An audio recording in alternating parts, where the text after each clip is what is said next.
घडलेली अभिषेक घोसाळकर यांच्या संदर्भातली घटना ही अत्यंत दुःखद आहे। एका तरुण नेत्याचं अशा पद्धतीनं त्या ठिकाणी निधन व्हावं हे अतिशय गंभीर आहे। एकूणच या प्रकरणाला काही लोक राजकीय रंग देण्याचा प्रयत्न करतायत, ते देखील योग्य नाही। ही घटना जरी गंभीर असली तरी देखील अगदी 2024 मध्ये ज्यांनी गोळ्या घातल्या ते मॉरिस असतील किंवा अभिषेक घोसाळकर असतील यांचे एकत्रित पोस्टर्स हे आपल्याला पाहायला मिळालेले आहेत। वर्षानुवर्ष ते एकत्रित काम करताना आपल्याला पाहायला मिळालेले आहेत। आता कुठल्या विषयातनं त्यांचा इतका बेबनाव झाला की या मॉरिसने थेट घोसाळकरांना त्या ठिकाणी अक्षरशः गोळ्या मारल्या आणि स्वतःला गोळ्या मारून घेतल्या। हा निश्चितपणे त्या ठिकाणी एक महत्त्वाचा विषय आहे, ज्याची चौकशी ही चाललेली आहे।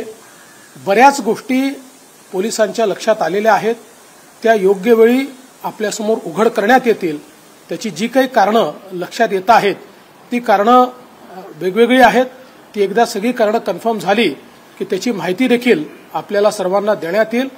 माझी अपेक्षा एवढीच आहे की घटना गंभीर आहे, अशा घटनेचं राजकारण करणं हे योग्य नाही आणि या घटनेमुळे कुठेतरी कायदा आणि सुव्यवस्था संपलेला आहे वगैरे अशा प्रकारची विधानं करणं हे देखील चुकीचं आहे।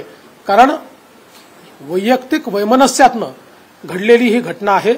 तथापि या संदर्भात बंदुका असतील किंवा या संदर्भात लायसन्सेस असतील, ते होते की नाही, ते योग्य होते की नाही, नसतील तर मग बंदूक आली कुठनं, किंवा अशा प्रकारचे लायसन्सेस देताना अजून काही खबरदारी घेतली पाहिजे का, अशा प्रकारचा विचार राज्य सरकार निश्चितपणे करेल। एक आरोप असे होत आहे की राज्याचे गृहमंत्री हे त्याला सक्षम नाही आहेत, त्यांनी राजीनामा द्यावा, मुख्यमंत्र्यांची थेट गुंडांशी संबंध हे उघड होत आहेत। एक घटना नाही तर अनेक घटना, याला राजकीय आरोप केले जात आहेत, याला काय उत्तर? बघा, हे पूर्णपणे राजकीय आरोप आहे आणि आता तर आमच्या विरोधी पक्षाची स्थिती अशी आहे, ही तर घटना गंभीरच आहे, पण अगदी एखाद्या गाडीखाली एखादा श्वान आला तरी ते गृहमंत्र्याची या ठिकाणी त्याचा राजीनामा मागतील।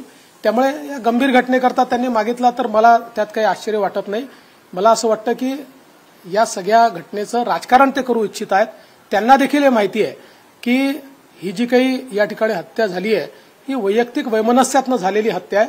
पण मला असं वाटतं की ठीक आहे, विरोधी पक्षाचं काम विरोधी पक्ष करतोय। CEN न्यूज, देश प्रदेश की ताजा तरीन खबरों के लिए CEN न्यूज को सब्सक्राइब करें और रहें पल पल की खबर से हर पल बाखबर।